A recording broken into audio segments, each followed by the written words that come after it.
Right now at 5, firefighters quickly respond to a house fire near a historic landmark. And we are cold this morning. We actually made it back into those lows we were expecting, but we are warming up. We'll have a look at your forecast coming up. Plus, hundreds of federal agents are withdrawn from the Twin Cities following deadly shootings. The 4 states' most watched news starts now. Good morning and welcome to the KOAM Morning News. It's 5 a.m. I'm Samantha Walker. I'm Chris Warner. It's Thursday, February the 5th. Happy Thursday. Happy Thursday. It's going to be a nice Thursday, especially compared to the last couple of days. It's going to be a great Thursday. We got a great weekend ahead of us, too. I know we're all looking forward to the weekend. Everybody's always looking forward to the weekend, but this one, for the first time in 2 weeks, will not have snow or bitterly cold temperatures associated with it, which would be nice. If we ever wanted to do something outside in the middle of February, this is the weekend. This is an excellent time. There's still some folks around that still have their Christmas lights up. Lots of them, actually, which is surprising to me. This is the most Christmas decor I've still seen up this late in the year. So this weekend's a great opportunity to take it down. Believe I didn't want to take my lights down either, but I'm like, if I don't, it's going to be bad. There's a whole series of spouses at home who are like, shut up, Chris. I'm sure that they are. They're Stop like, look, talking. Nobody has said anything about the lights until now, so just let them be. And they look nice. They do look nice. But yeah. All right. Well, if you're going to do anything this weekend's the weekend to do it. Great opportunity. Maybe even just sit outside in the yard and enjoy some fresh air because we could certainly use some. This morning, though, not a great time to go sit out in the yard and enjoy fresh air because it's really cold out there. How cold is it? Well, we're going to show you with temperatures. But first, we'll start with our live look from downtown Pittsburgh. And we've got that mix of mostly cloudy skies out there. So I was just outside a few minutes ago, and off to the west I could see some stars. Off to the east I saw some clouds, and that's what we've got. That's that mostly cloudy sky situation. Westco camera, 7th and Range Line, looking good so far. We're going to head over to the KDOT camera just north of Baxter Springs on 69. Also looking good this morning. And our final stop, the MoDOT camera, 20th and Range Line in Joplin, looking back roughly west-northwest. And it looks pretty good as well. However, we do have some fog concerns. We've got some patchy fog around most of the area, but we have some dense fog. Iola, Yates Center, Fredonia, Chanute. The other issue we have is because it's cold, we're running into freezing fog in some instances. So while we don't have any freezing fog advisories because it's not a significant amount, we are getting freezing fog. So if you're heading out, you might have to do a little scraping on your windshield because that's what I ran into this morning with mine. So, and this is why. Look at these temperatures. We're into the mid-20s, upper 20s. And we got some 30s out there as well, but we actually, again, did get as cold as we were expecting. That light breeze, though, is just enough. Look at these wind chills. We've got some 20s, we've got some teens, 18 in Sedan, 19 is what it feels like Stockton and Independence, but most of us, at least, are into the 20s for wind chills. Not like that's a great thing, but at least we're not into teens across the region. Now, the good news is we're going to warm up, but with the trade-off here are going to be these gusty winds. We'll have these mostly cloudy skies to start. Skies start clearing through the morning, and by early afternoon, we should switch over to clear skies, and it will remain that way as we head through the afternoon and evening hours and overnight hours as well. So we'll get some clearing done, too. All right, temperatures, though. Again, upper 20s as kids head out the door. Upper 40s, though, by lunch and recess. Mid-50s as they head home later today. It's where our highs are headed. So we'll go mid-30s by 9, upper 40s by noon, mid-50s for those highs. But again, breezy southwest winds gusting to 25 miles an hour. Winds ease up overnight, then they'll switch out of the north tomorrow and pick up. But despite the north wind, we'll actually be warmer tomorrow than today. We'll talk about all of those warm temperatures and some rain chances on the horizon here in just a few more minutes. Samantha? Chris, thanks. Neosho firefighters quickly knocked down a house fire that broke out just after 4:30 yesterday afternoon on Hearbell Avenue in Neosho. Crews arrived to flames showing from the front of the home and had the fire out in short order. Firefighters then spent more than an hour overhauling hot spots, but the front of the house sustained significant damage. No residents were hurt, though the family will likely be displaced. A Missouri woman receives 2 consecutive life sentences for the brutal murder of a pregnant Arkansas woman and her unborn baby. Amber Waterman of Pineville, Missouri, pled guilty to 2 counts of capital murder in connection with the 2022 deaths of Ashley Bush and her unborn baby. Waterman, who had previously been sentenced federally to life for kidnapping and killing Bush, received 2 consecutive life sentences without parole in Arkansas. The plea ended the state's case in which prosecutors had sought the death penalty. The Benton County Sheriff called it one of the most tragic crimes ever encountered. Authorities discovered the burned remains of Ashley Bush's body at a rural property in McDonald County, Missouri. Investigators determined Waterman had kidnapped Bush in Arkansas and killed Bush to steal her unborn baby. The baby girl did not survive.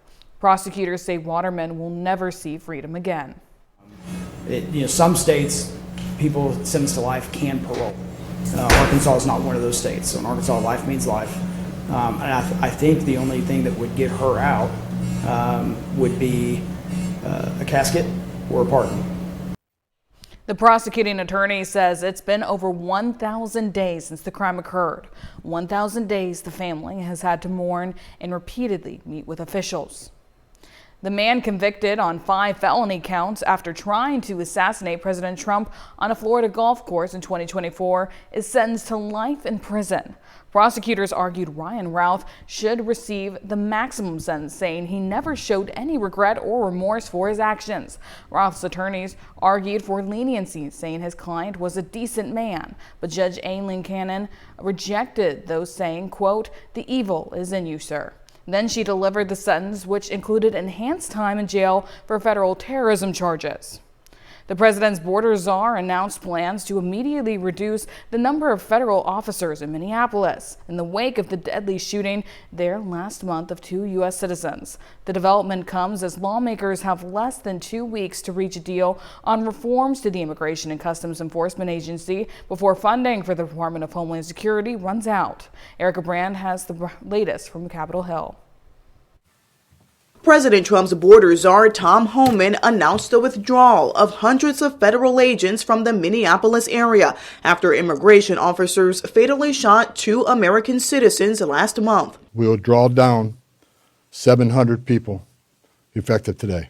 About 2,000 agents remain in Minnesota, and Homan says his goal is a complete drawdown if certain conditions are met. That is largely contingent upon the end of the illegal and threatening activities against ICE and its federal partners that we're seeing in the community. Democrats on Capitol Hill are demanding, quote, dramatic reforms to ICE before they agree to fund the Department of Homeland Security for a full year, with just over a week to reach a deal with Republicans. We need real accountability. There's got to be oversight. The top Democrats in both the Senate and the House say they're in agreement about proposed changes and urge Republicans to come to the table for negotiations. We're ready to proceed in good faith. Some Democrats are also calling for the ouster of Homeland Security Secretary Kristi Noem. Wednesday, she visited the border wall in Arizona and touted the administration's immigration policies. It is so quiet here now today that sometimes we even forget how bad it was just a little over a year ago. House Democrats from Arizona criticized Secretary Noem's visit as a publicity stunt. Erica Brown, CBS News, Capitol Hill. That's a look at this morning's top stories and weather. Coming up on the KOAM Morning News, the Department of Homeland Security announces the immediate withdrawal of hundreds of personnel from Minnesota. Plus, new movie trailers drop while major streaming events and series premieres dominate entertainment news. And temps are warming up in the 4 states heading into the weekend. Chris has a look at your Thursday forecast. You're watching the KOAM Morning News. We'll be right back. Topping Nation Watch, President Donald Trump's border czar Tom Homan announced the Department of Homeland Security will immediately withdraw hundreds of personnel from Minnesota, leaving about 2,000 officers on the ground.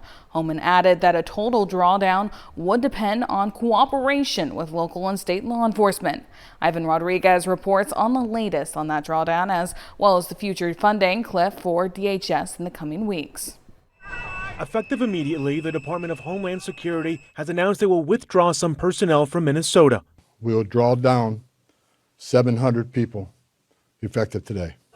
Operation Metro Surge saw roughly 3,000 DHS personnel deployed to Minneapolis in December. The conduct of some of those agents quickly sparked outrage among residents and led to the fatal shootings of 2 U.S. citizens. Border czar Tom Homan was deployed to Minneapolis following the killing of Alex Preddy less than 2 weeks ago. My goal with the support of President Trump is to achieve a complete drawdown but that is largely contingent upon the end of the illegal and threatening activities against ICE. Homan says the administration plans to roll out body-worn cameras nationwide, beginning with a focused deployment in Minneapolis. He added that an internal review revealed inconsistencies in how officers used body cameras. Some officers and agents had them, some didn't. That inconsistency was unacceptable, so we moved immediately to prioritize full body cam deployment in the city. Paying for body cameras is one of the key issues before Congress as they debate the use of body cams for DHS. On Tuesday, President Trump signed a spending package into law, ending the partial government shutdown, but pushing the can down the road for DHS's budget. Trump and Democrats now have 2 weeks to strike an agreement or face another shutdown for the department that includes agencies from TSA to FEMA. I'm Ivan Rodriguez reporting. Homan says targeted enforcement operations will focus on national security and public safety threats, but he also added those who are in the country illegally are not off the table. Still to come, advanced medical technology helps a surgeon complete over 1,000 procedures. Plus, temps are warming up in the 4 states. Chris has a look at your Thursday forecast. Why K-pop fans have a reason to celebrate, and the wait is almost over for the second half of Bridgerton Season 4. Jared Hill has your Eye on Entertainment report. Zendaya and Robert Pattinson are a happy couple on the edge in the upcoming romantic thriller, The Drama. What's the worst thing I've ever done?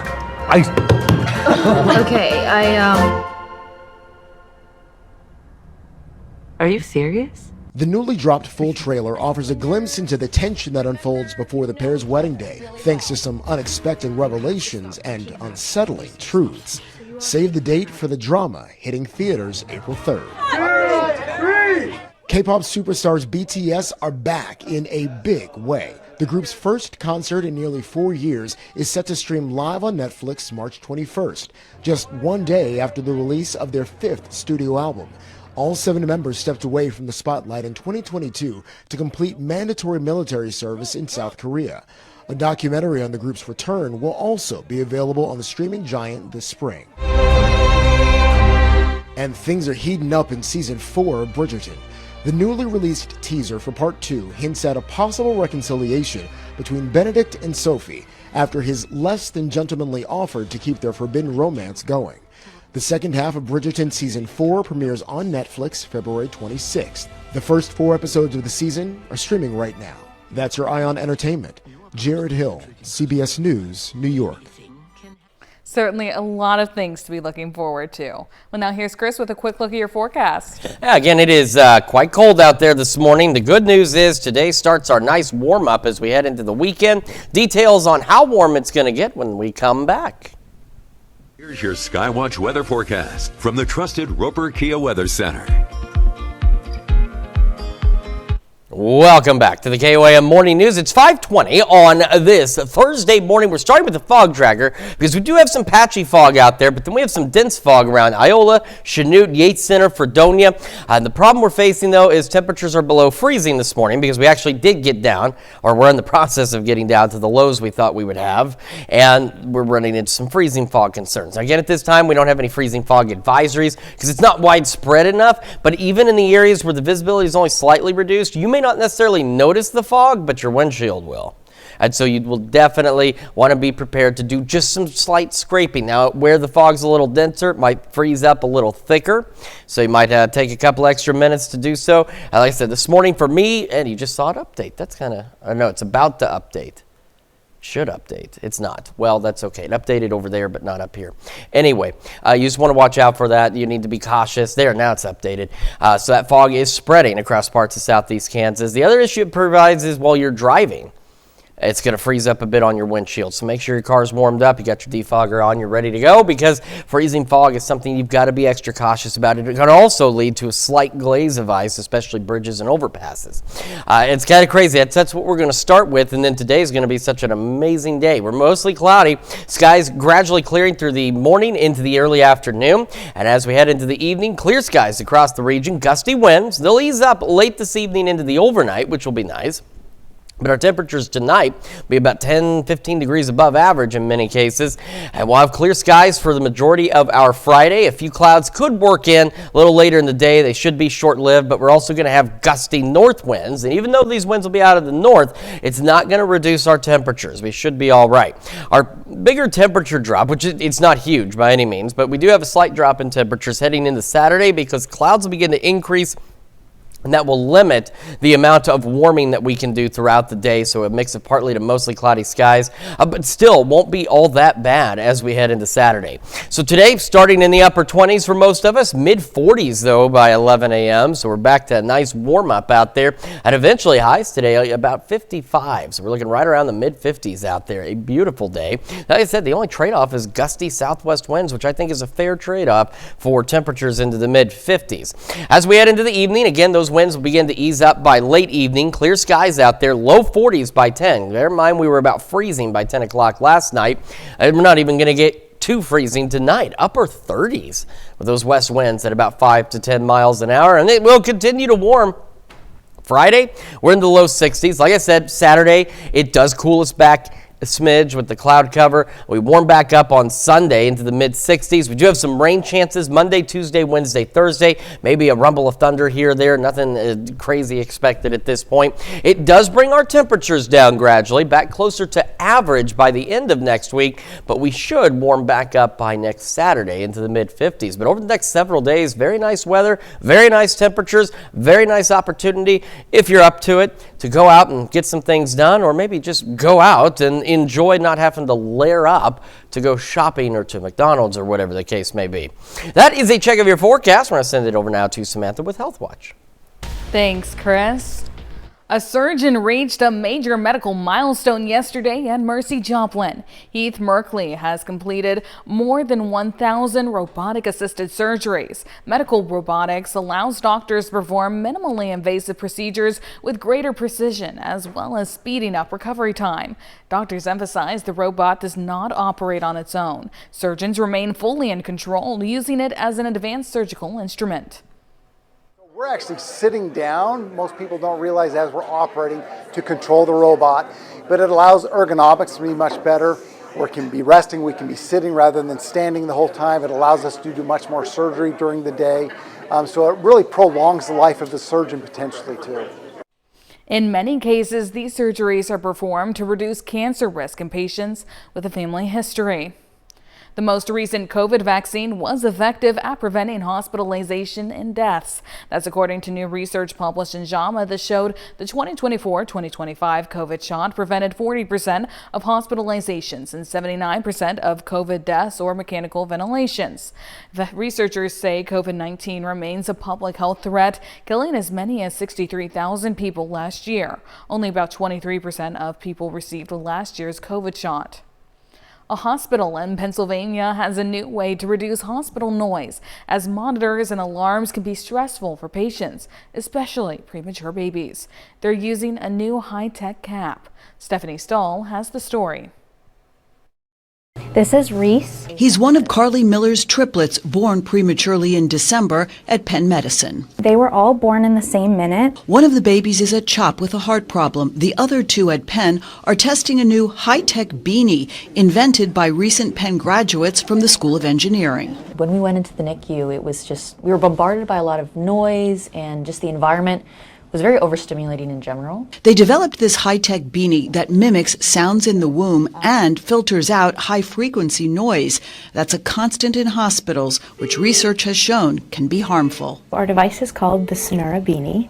The Latin roots for sound care are sonar and cura. This is where the microphone and filtration system lies. The beanie can also deliver audio messages recorded by parents. I was like, oh my gosh, that's so nice, because I can't be with them all the time, as much as I would love to be. The beanies are worn for 45 minutes 3 times a day. We know that both reduced noise exposure and access to mother's voice can decrease stress levels. We're looking at heart rate, respiratory rates, and in the future we're looking to measure growth endpoints. Carly was happy to test the beanies on her babies. From the moment they put it on, they just get this little peaceful look on their face, and it's just so sweet. You can tell it's making them better? Absolutely. The research that's aiming for FDA approval will cover 30 preemies at Penn, then move to Stanford. we've seen how powerful it can be in just our first 10 families, and we really look forward to helping those hundreds of thousands of infants born early every year. A new way to eliminate stressful hospital noise. Stephanie Stahl, CBS News, Philadelphia. That's a look at some of today's top health stories. We'll be right back. Right now at 5:30, a petition circulates to change how fire protection is provided in a small Missouri town. And it is cold out there this morning, but worry not. Warmer temperatures roll in today. A look at your forecast coming up.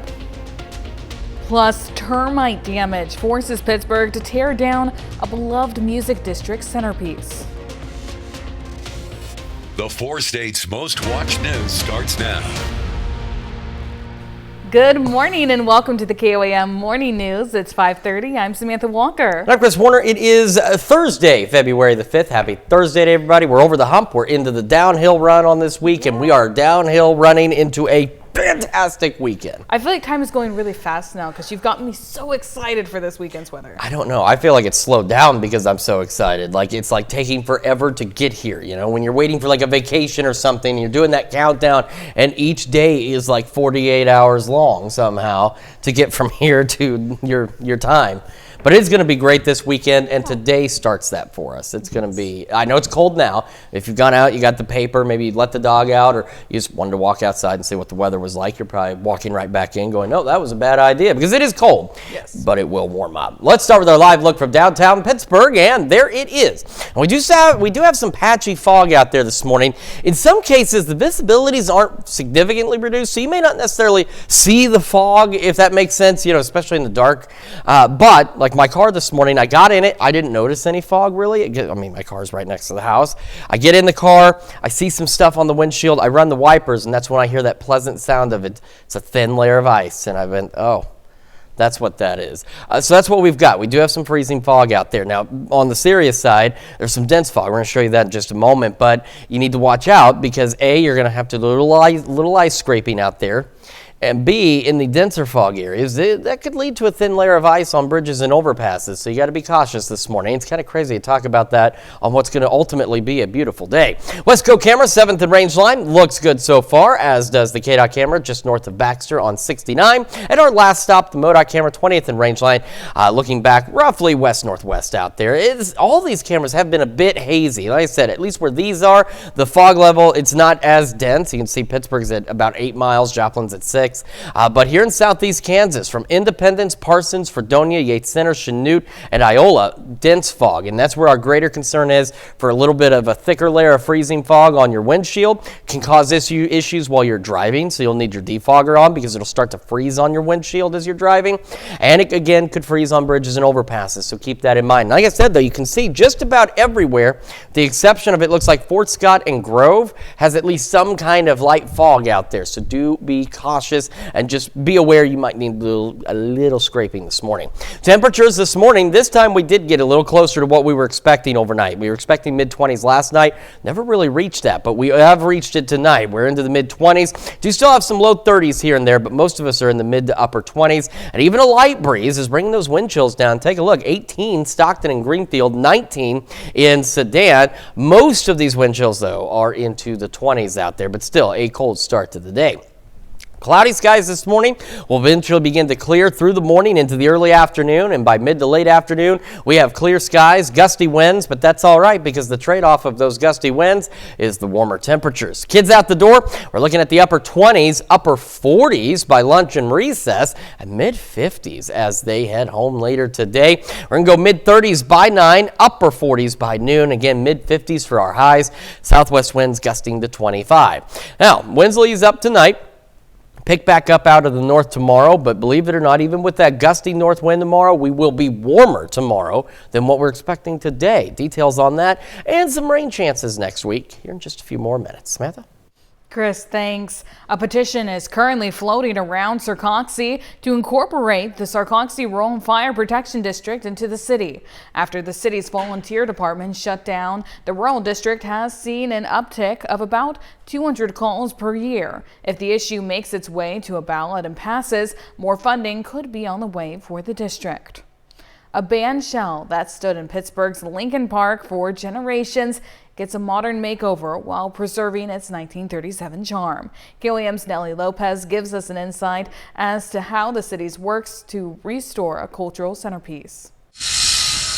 The bandshell, named after American composer J.J. Richards, stood in the center of music and culture in Pittsburgh since 1937.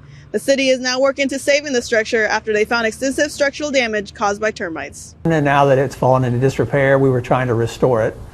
And once we started the restoration process, we realized that internally, when we exposed some of the walls, the termites have had their way with the wood that supports the actual dome itself. The city received an approved ARPA funding of $250,000 to fix and restore minor repairs and updates, but is now going towards the demolition. The ARPA money that we use to do the restoration will actually finish the restoration on the brick buildings, which are on the sides, but it'll also, instead of doing some other things we wanted to do with electricity, we're going to go ahead and use the money to tear down the dome that is in fact falling down. As for the future of the dome, the city is working towards ensuring the place remains a safe gathering place for years to come. So we've already got discussions with some donors about replacing the dome.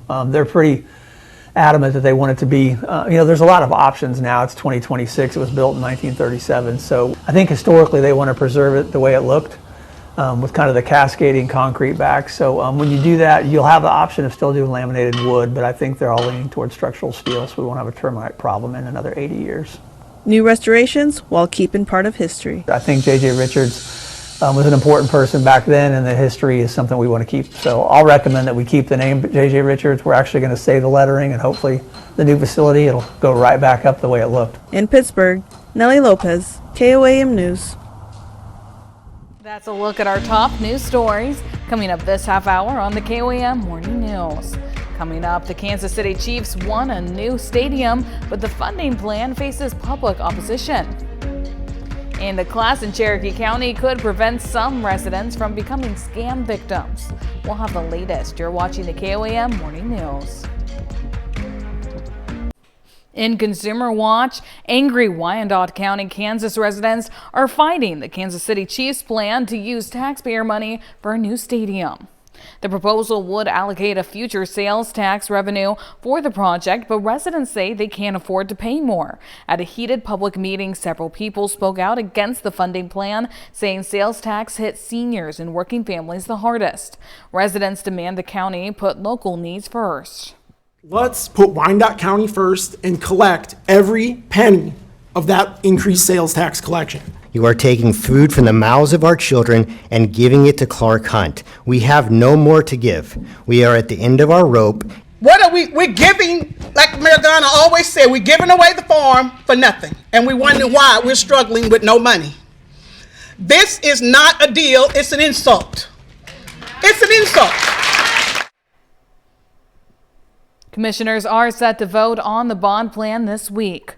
The Cherokee County Sheriff's Office hopes to provide scam protection for some members of the community. The department announces an upcoming class focused on teaching people about some common scams. These scams run from IRS and government scams to various forms of fraud to romance scams just in time for Valentine's Day.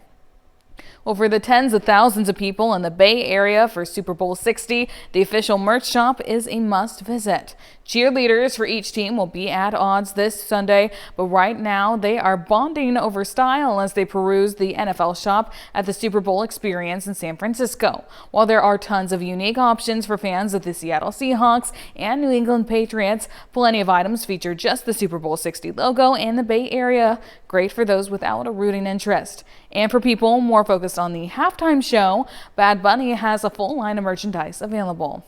That's it for Consumer Watch. And now here's Chris with a quick look at your forecast. Yeah, again, it is pretty cold out there. We have some fog, and in some cases, we do have some concerns over freezing fog. We'll break that down and talk about the warmer weather building in this afternoon when the KOAM Morning News returns. Time now, 5:41. What are the most popular snacks people like to eat at Super Bowl parties? The answer in today's Ag Day Minute.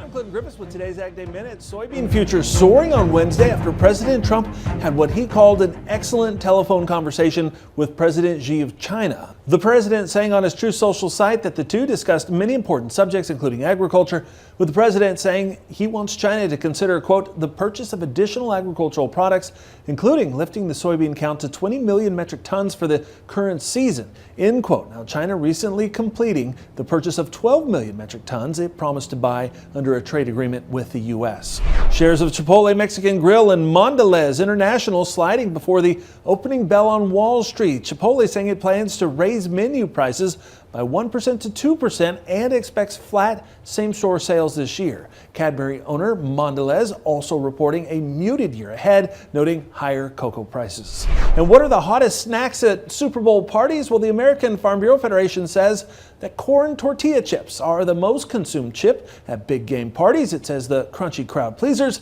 are made with field corn, the most widely planted crop in the U.S., while potato chips are a close second, reminding folks that farmers grow nearly $5 billion in potatoes each year. For more Ag News, watch Ag Day weekdays on the station or get updates over at agweb.com.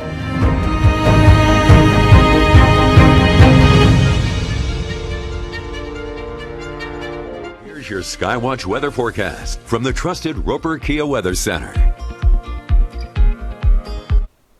We've got a bit of a chilly start out there this morning, and we're going to take a quick look around the area. First off, downtown Pittsburgh looks good. The other issue we have, it's not as noticeable here. Visibilities aren't so reduced. Same even from the Westco camera at 7th and Rangeline, but we do have some patchy fog out there, and there's a little bit of haze. It's just black and white, so it's a little harder to tell, but KDOT camera 69 Baxter Springs, and then the MoDOT camera 20th and Rangeline in Joplin. It's just a wee bit. We do have some light patchy fog across the area, but we do have some areas of dense fog in southeast Kansas. So Iola, Chanute, Independence, Parsons, Fredonia, Yates Center. It's where our greatest concern lies with that freezing fog. Now, I had some again on my car this morning, but because it's not a lot, it was just a very thin layer. I mean, it came off on its own pretty quickly. But where we get that denser fog, it can be a little thicker layer on your car. The other issue it can cause is as you're driving, you're driving through the fog, it'll refreeze on your windshield, so you need to make sure you've got your defogger on, your car's heated up. And the third concern, while it's not a major issue right now, it could become an issue where maybe a thin layer of ice could build up on bridges and overpasses where the fog is denser. So if you're traveling again, just keep that in mind. Be cautious out there. And I know it's so wild that we're talking about ice formation today on what's going to be one of the warmer days we have this week. Not the warmest, but one of the warmer days. We're going to have gusty southwest winds start building in through the morning. Our mostly cloudy skies this morning will begin to clear through the morning into the early afternoon, and by mid-afternoon, clear skies. Breezy, yes, but the trade-off here I think is reasonable in that we get much warmer temperatures. Clear skies continue through the evening into the overnight. Winds will ease up a bit out of the west at about 5 to 10. We start Friday clear, chilly, but above average, and then winds are going to shift out of the north as we head into Friday afternoon. You see the wind arrows ramping up. It's going to start to get a bit breezy. A few clouds here and there. They won't last long, but we'll have a few of them popping up here and there. And even though we're going to have a gusty north wind, it will not have an impact on our ability to warm up, which will be nice. What will have an impact on our ability to warm up is a thicker cloud layer it's expected to build in by about mid-morning on Saturday. And we'll have mostly cloudy skies out there, and that will reduce how warm we get, but it still will be a very nice day. How nice will it be? Well, it'll be nicer than that, and we're going to show you that extended forecast at the end of all of this. So upper 20s to start today, we'll be about the mid 40s by 11 a.m., so already by 11, warmer than where we were yesterday. Highs today about the mid-50s. Again, those skies gradually clearing out there. Southwest winds 5 to 15 with gusts occasionally to 25. As we go into the evening, like I said, winds will ease up late evening and shift out of the west at about 5 to 10. Look at that. We were about freezing by 10 o'clock last night. We're going to be low 40s by 10 o'clock tonight. We won't even be at freezing tonight. We're looking at lows on average into the upper 30s. So that's a nice turnaround there. And then tomorrow, while it is breezy, it is nice. Low 60s. Like I said, Saturday, courtesy some of the clouds. We don't do as much warming. Now, we'll have clouds Sunday, but it'll build in later in the day. We should have some clear skies initially. That's why we're going to warm back up into the mid-60s. That lasts through the start of next week. Rain chances Monday through Thursday, maybe a rumble of thunder, but nothing significant expected from any of that. But between the rain and the clouds, we do cool back near average toward the end of next week, but should warm up again by next Saturday. That's a check of your forecast. We're going to send it over to Samantha now with sports. Thanks, Chris. Today in sports. Yesterday was National Signing Day around the country, with athletes putting pen to paper to continue their athletic careers at the next level, including a plethora of athletes across the 4 states. Starting in Joplin with the Eagles, who saw 4 athletes sign on the dotted line. Isaac Eustace staying in the 4 states, continuing his football career with the Pitt State Gorillas. A pair of Joplin women's basketball players inked their names on Wednesday, with Alyssa Owens signing with Cowley County Community College and Solney Parker joining the program at Fort Scott Community College. Cross country and track runner Brady Honeycutt is headed to Crowder College as well. When I stepped on campus for my official visit, they just made it feel like home. Like everybody there was just nice and great people, great coaches, and I can truly tell that they're going to develop me into the person I need to be. I didn't think going into the season I would get recruited or anything, but one thing led to another. Coach Holt reached out. We had a nice conversation, and it led to me recruiting and signing. As soon as I walked into the gym, I just had the feeling that it was the place I want to go. They were my first offer I got, and they've never left my mind, and it's just like somewhere I want to play at. Over high school, the love just kind of got taken away from me, but this past year I've kind of found it, and just being able to find that spark was, something that I never knew I could get back. So the dream of college basketball became one again, and it's just, when I went to Fort Scott, it just felt like home as soon as I walked in, and the coaches, being able to talk to the players, it was just really inviting and comfortable. So I'm really happy with my decision, and I'm glad that I chose to play college basketball and didn't quit.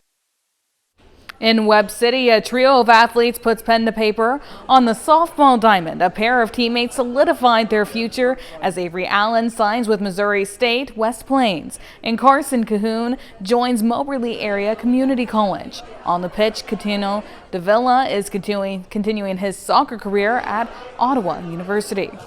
I had an amazing visit. I had a really good practice with the team, and I just think that this place is going to be somewhere that I can really grow and learn as a softball player. And I'm just really excited to see the success that the new coaching staff brings to the program. I went to dozens of camps, talked to multiple colleges, and it was a tough decision for a while because I loved all the schools I went to, but none of them really felt right. But then when I went to Moberly, I met the coaches, I texted them for a while, I was like, I love this guy. I'm very excited. It's something I've been dreaming back home. It's a really big opportunity for me. I'm excited, and I think this is just the start of something big. Moving to Girard, where four-sport athlete Maddie Coaster will play volleyball at Johnson County Community College. Over her career with the Trojans, Coaster surpassed 1,000 career kills and earned all Class 3A honors. There were a few other schools. Johnson just stood out because, once again, their programs, facilities, they really stood out compared to the rest. And they've had a winning season the past however many years, and that's just something I look for in a school. I want to compete and I want to win some games. In Fairland, Owls star quarterback Carson Schertz is headed to Southeastern Oklahoma State. Schertz had a standout senior season, leading the Owls to the state semifinals, finishing the year with over 3,000 total yards and 53 touchdowns. After having his mind set on basketball, a successful year on the gridiron changed his heart.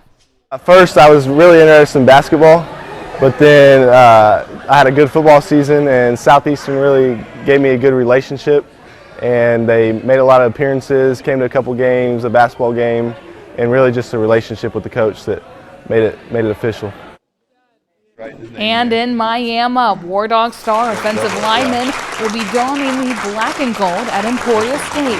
He thanks his parents for their support and making sacrifices to put him in the position he is today. Barley says he looked at other schools, but the Hornets program amongst the most. I really like their coaching staff, and I feel like the team has a really good camaraderie, and it just really felt like home whenever I went and visited there. That's it for sports. We'll be right back. A California couple is turning to barn owls to tackle a rat problem on their Shadow Hills property. Debbie and Dana Smith put up an owl box, which is now home to 2 owls named Barney and Betty, and their owlets, all captured on their Friends of Shadow Hills Barn Owl Box Facebook page. They say the owls have drawn hundreds of online fans and provide a safer alternative to rat poison. That's actually not a bad idea. Now, I don't know, what the rules are within city limits here in this region, but it seems like an effective and cute pest control situation there, because the barn owls they're pretty cute looking. What's not so cute looking is the freezing fog we've got this morning. Again, Chanute, Yates Center, Fredonia, Iola, Parsons, Independence. The fog's a little denser there, so you need to be prepared to do a little more scraping this morning. And also watch out for the potential of maybe some thin layers of ice on bridges and overpasses. We have patchy fog across the region. That's led to some light icing on like windshields and stuff. But again, Iola, Chanute, Yates Center, Fredonia, Parsons, Independence. You just want to make sure you're paying more attention. Get your car warmed up. Get that defogger running, because that freezing fog will refreeze on your windshield as you're driving. After that, though, it's going to be nicer. Upper 20s to start. Mid 40s by 11. Skies gradually clearing through the morning, and by about mid-afternoon we should be done with clouds, sunny skies after that, and highs today about the mid-50s. Southwest winds, though, gusting to 25. Clear skies for the evening, low 40s by 10, upper 30s overnight tonight, west winds 5 to 10. North winds tomorrow pick up, start gusting to 25. We're still warmer, though, into the low 60s, upper 50s Saturday, mid 60s Sunday. Rain chances next Monday through Thursday. It brings our temperatures a little closer to average by next Thursday and Friday. That is a check of your forecast. A whole nother hour of the KOAM Morning News up next.